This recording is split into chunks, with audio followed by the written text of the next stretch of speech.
ನಮ್ಮ ಆಶ್ರಮದ ಬಗ್ಗೆ ಏನ್ ಹೇಳಕ್ ಇಷ್ಟಪಡ್ತೀರಾ? ಸರ್, ಆಶ್ರಮ ಅಂತ ಹೇಳಕ್ ಆಗಲ್ಲ. ಮತ್ತೆ ಬ್ಯಾಡ್ ಕಮೆಂಟ್ಗಳೆಲ್ಲ ಹಾಕ್ತಾರೆ ನಿಮ್ಮ ಫೇಸ್ಬುಕ್ ಪೇಜ್ ಅಲ್ಲಿ ಆಗಲಿ ಏನಾಗ.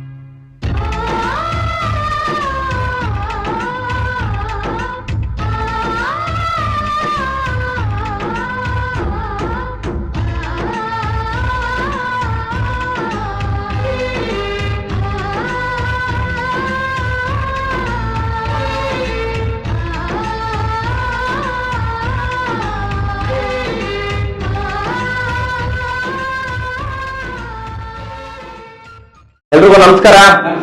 ಎಲ್ಲ ಚೆನ್ನಾಗಿದ್ದೀರಾ?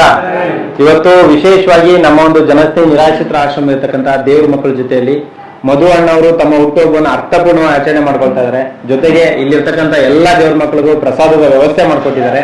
ದಯವಿಟ್ಟು ಜೋರಾಗಿ ಒಂದ್ ಜೊತೆ ಕ್ಲಾಸ್ ಮಾಡಿ. ಹಾಗೆ ಪ್ರತಿಯೊಬ್ರು ಕೂಡ ಕೈನ ಮುಂದೆ ಚಾಚಿ ಅವ್ರು ಒಳ್ಳೇದಾಗ್ಲಿ, ಭಗವಂತ ಆಯುಷು, ಆರೋಗ್ಯ, ಸುಖ, ಶಾಂತಿ ಎಲ್ಲವನ್ನ ಕರುಣಿಸ್ಲಿ. ಶನೇಶ್ವರ ಸ್ವಾಮಿಯವರ ಆಶೀರ್ವಾದ, ಶಿವಕುಮಾರ ಸ್ವಾಮಿಯವರ ಆಶೀರ್ವಾದ, ಎಲ್ಲದಕ್ಕಿಂತ ಹೆಚ್ಚಾಗಿ ಇಲ್ಲಿರ್ತಕ್ಕಂಥ ದೇವ್ರ ಮಕ್ಕಳ ಆಶೀರ್ವಾದ ಸಿಗ್ಲಿ. ಬ್ರದರ್, ಒಳ್ಳೇದಾಗ್ಲಿ. ಹುಟ್ಟುಹಬ್ಬದ ಶುಭಾಶಯಗಳು. ನಮ್ಮ ಆಶ್ರಮದ ಬಗ್ಗೆ ಏನ್ ಹೇಳಕ್ ಇಷ್ಟಪಡ್ತೀರಾ? ಸರ್, ಆಶ್ರಮ ಅಂತ ಹೇಳಕ್ ಆಗಲ್ಲ, ಸ್ವರ್ಗ ಅಂತಾನೆ ಹೇಳ್ಬೋದು ಸರ್. ಮತ್ತೆ ನಿಮ್ಮನ್ನ ನೋಡಿ ನಾವು ಇನ್ಸ್ಪಿರೇಷನ್ ಆಗೋದು ಬಹಳ ಇದೆ ಸರ್. ಜನ ನೋಡಿ ಎಂತ ಸಂತೋಷ ಆಗುತ್ತೆ ಅಂದ್ರೆ ನಾವು ಪುಣ್ಯನೇ ಮಾಡಿರ್ಬೇಕು ಸರ್. ಇಲ್ಲಿ ಬರ್ಬೇಕು ಅಂದ್ರೆ ಪುಣ್ಯ ಮಾಡಿರ್ಬೇಕು. ನಮ್ ಏನೆಲ್ಲ ಪುಣ್ಯ ಮಾಡಿದ್ರೆ ಮಾತ್ರ ಬರಕ್ಕಾಗೋದು ಅಂತಾನೆ ಹೇಳ್ಬೋದು. ಮತ್ತೆ ಇನ್ನೊಂದೇನಂತ ಹೇಳ್ತೀವಿ, ಮತ್ತೆ ಬ್ಯಾಡ್ ಕಮೆಂಟ್ಗಳೆಲ್ಲ ಹಾಕ್ತಾರೆ ನಿಮ್ಮ ಫೇಸ್ಬುಕ್ ಪೇಜ್ ಅಲ್ಲಿ ಆಗಲಿ ಏನಾಗಲಿ. ದಯವಿಟ್ಟು ಇಲ್ಲಿಗೆ ಬರ್ರಿ, ನೋಡ್ರಿ, ಕಷ್ಟ ಸುಖ ನೋಡಿ, ಹೆಲ್ಪ್ ಮಾಡಿ. ಕೈಲಾದಷ್ಟು ಸಂಸಾರ ಹೆಂಗ್ ಸಾಕ್ಬೇಕು, ಏನು ಎಂತ ಅಂತ ಸುಮಾರು ಜನ ಕಲ್ತ್ಕೊಳ್ಳೋರಿದ್ದಾರೆ. ಮತ್ತೆ ದಯವಿಟ್ಟು ಬನ್ನಿ. ಆ ಕಾಮೆಂಟ್ಗಳು ಮಾತ್ರ ಆಗ್ಬೇಡಿ ದಯವಿಟ್ಟು. ಇಲ್ಲಿ ಒಳ್ಳೇದಾಗ್ಲಿ, ಸಹಾಯ ಮಾಡಿ. ಮತ್ತೆ ಒಳ್ಳೇದಾಗುತ್ತೆ. ಅವ್ರ ಆಶೀರ್ವಾದ ದೇವರ ಆಶೀರ್ವಾದ ಮಾಡೋದು ಒಂದೇ, ಅವ್ರ ಆಶೀರ್ವಾದ ಮಾಡೋದು ಒಂದೇ. ದೇವ್ರ ಹತ್ರ ಆಶೀರ್ವಾದಕ್ಕಿಂತನೂ ಈ ಜನಗಳ ಹತ್ರ, ನಮ್ಮ ನಿರಾಶ್ರಿತರ ಜನ ಅಂತ ಅನ್ನೋದಕ್ಕಿಂತನೂ ದೇವ್ರ ಮಕ್ಳು ಅಂತ ಹೇಳ್ತಾರೆ ಅವರು. ನಮ್ಗೆ ದೇವ್ರ ಮಕ್ಳರೇ ಅವರು ಅಲ್ಲ. ಆ ದೇವ್ರ ಮಕ್ಳ ಆಶೀರ್ವಾದ ಸಿಗೋದು ನಮ್ಗೆ ಬಹಳ ಸಂತೋಷದ ವಿಷಯ ಅಂತ. ಥ್ಯಾಂಕ್ ಯು ಅಣ್ಣ. ದಯವಿಟ್ಟು ಜೋರಾಗಿ ಒಂದ್ಸತಿ ಕ್ಲಾಸ್ ಮಾಡಿ. ಏನ್ ಗೊತ್ತಾನ, ಒಂದ್ ಒಳ್ಳೆ ಕೆಲಸ ನಡೀತಾ ಇದೆ ಅಂದ್ರಾಗ 4 ಜನ ನಾನಾ ತರ ಮಾತಾಡ್ತಾರೆ. ಅದ್ರ ಬಗ್ಗೆ ತಲೆ ಕೆಡ್ಸ್ಕೊಬಾರ್ದು. ನಮ್ ಕೆಲಸ ಪ್ರಾಮಾಣಿಕವಾಗಿದ್ರೆ, ನಾವು ಮಾಡೋ ಕೆಲಸ ಕರೆಕ್ಟ್ ಆಗಿದ್ರೆ ಭಗವಂತ ಆಶೀರ್ವಾದ ಮಾಡೇ ಮಾಡ್ತಾರೆ. ಯಾರೋ ಬಂದ್ ಏನೋ ಹಾಳು ಮಾಡಕ್ ನಮ್ ಅವ್ರ ಕೈಲಿ ಆಗಲ್ಲ.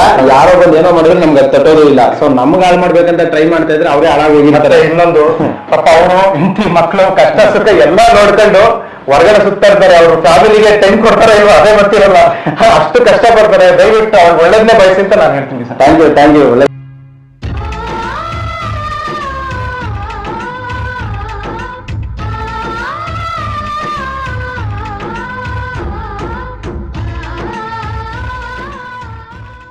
ವರ್ಷ ಚೆನ್ನಾಗಿದೆ. ಯಾವ ಊರು ಸರ್ ನಿಮ್ದು? ಸರ್, ನಮ್ದು ಸಿಂಗಟಗೆರೆ ಅಂತ. ಅರಸೀಕೆರೆ ತಾಲೂಕು, ಹಾಸನ ಡಿಸ್ಟಿಕ್, ಜವಗಲ್ ಹೋಬಳಿಯಿಂದ ಬಂದ್ಬಿಟ್ಟು ಸಿಂಗಟಗೆರೆ ಅಂತ. ಓಕೆ, ಅರಸೀಕೆರೆಯಿಂದ ಬಂದಿದ್ದಾರೆ ಇವತ್ತು ಅವ್ರ ಜನ್ಮದಿನ ಆಚರಣೆ ಮಾಡಕ್ಕೆ. ಹಾಗೆ ನನ್ನ ಆತ್ಮೀಯ ಸ್ನೇಹಿತರು ಗಣೇಶ್ ಅವರು. ಹೇಗಿದ್ರೆ ಸರ್? ನೋಡಿ ನಿಮ್ಮ ಆಶೀರ್ವಾದ. ಹೇಗಿದೆ ನಮ್ಮ ಆಶ್ರಮ? ಸರ್, ನಮ್ಮ ಆಶ್ರಮ ಅಲ್ಲ ಸರ್, ಇದು ಸ್ವರ್ಗ. ಇದು ಎಲ್ಲ ಹೋದ್ಮೇಲೆ ಸರ್ವೆ ನೋಡ್ತೀನಿ ಅಂತಾರೆ. ನಾವು ಇದ್ದಂಗೆ ಸರ್ವೆ ನೋಡ್ತೀವಿ. ನಮ್ಮ ಅದೃಷ್ಟ, ನಮ್ಮ ಭಾಗ್ಯ, ನಮ್ಗೆ ಸಿಕ್ಕಿರೋ ನಮ್ಮ ಅದೃಷ್ಟ. Thank you sir. Thank you.